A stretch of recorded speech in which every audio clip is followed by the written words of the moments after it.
Assalamualaikum warahmatullahi wabarakatuh.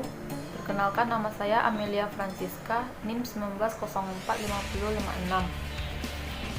Tujuan pembuatan video saya kali ini yaitu untuk memenuhi tugas mata kuliah administrasi dan supervisi pendidikan. Materinya tentang administrasi pendidikan dan tenaga kependidikan.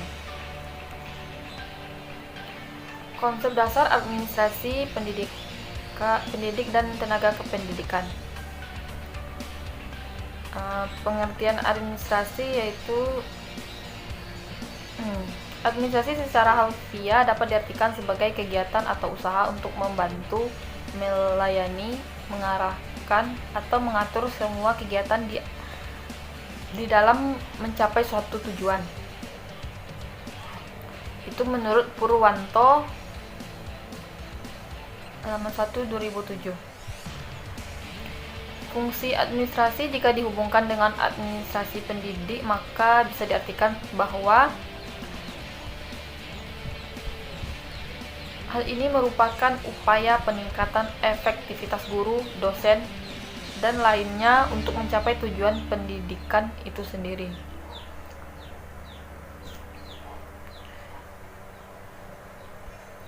Selanjutnya, pengertian pendidik. Secara umum, pendidik di Indonesia lebih dikenal dengan pengajar. Yang dimaksud dengan pendidik adalah tenaga kependidikan yang berpartisipasi dalam menyelenggarakan pendidikan dengan tujuan khusus sebagai profesi pendidik. Pendidik mempunyai sebutan lain sesuai kekhususannya, yaitu guru, dosen, konselor, pamong, pelajar, tutor, instruktur, dan fasilitator.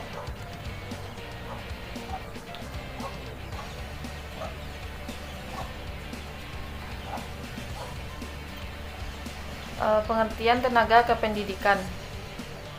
Undang-Undang Nomor 20 Tahun 2003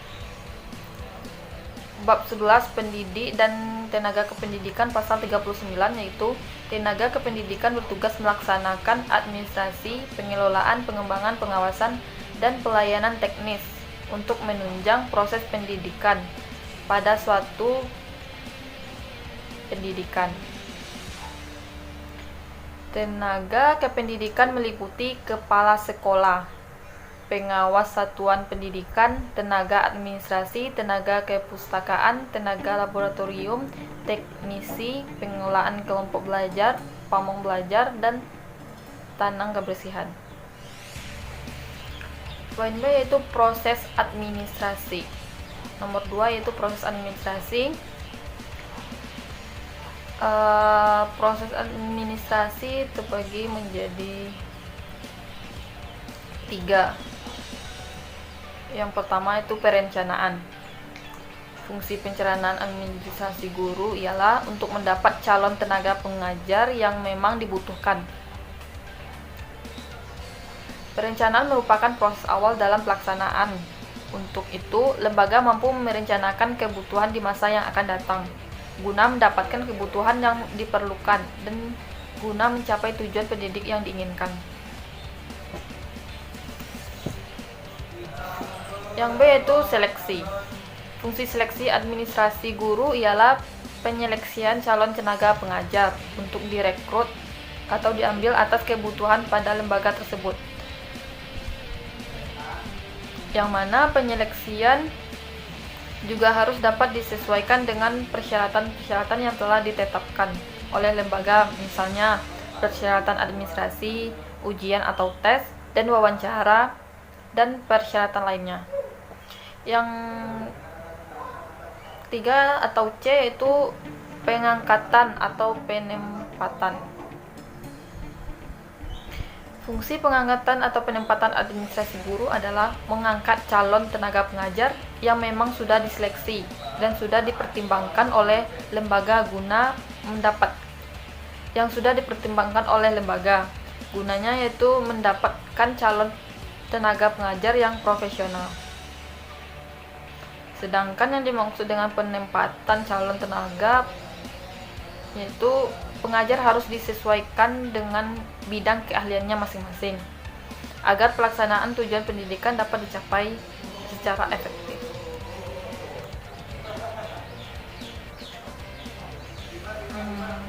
Materi yang ketiga itu pelaksanaan.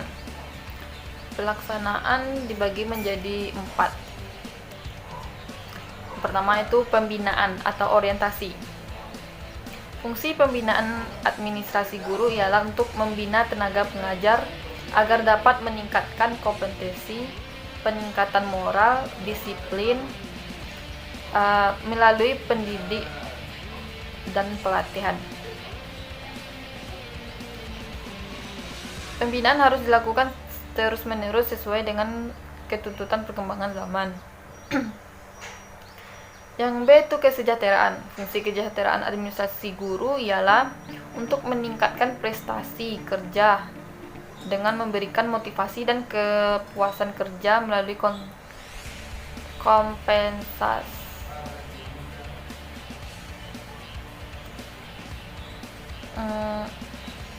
Kompensasi adalah segala sesuatu yang diterima pada tenaga pengajar sebagai balasan jasa untuk kerja mereka.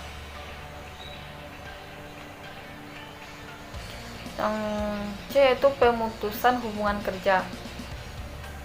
Fungsi dari pemutusan hubungan kerja administrasi guru adalah untuk mempertegas atau memperjelas keterkaitan masa kerja yang sudah tidak ada. Hal ini misalnya adanya surat SK atau surat keterangan pensiun bahwa masa kerja di lembaga tersebut sudah selesai. Oleh sebab itu, pelaksanaan pemutusan hubungan kerja dilakukan akhir selesai masa kerja. Yang D yaitu cuti. Cuti adalah keadaan tidak masuk kerja yang diizinkan dalam jangka waktu tertentu.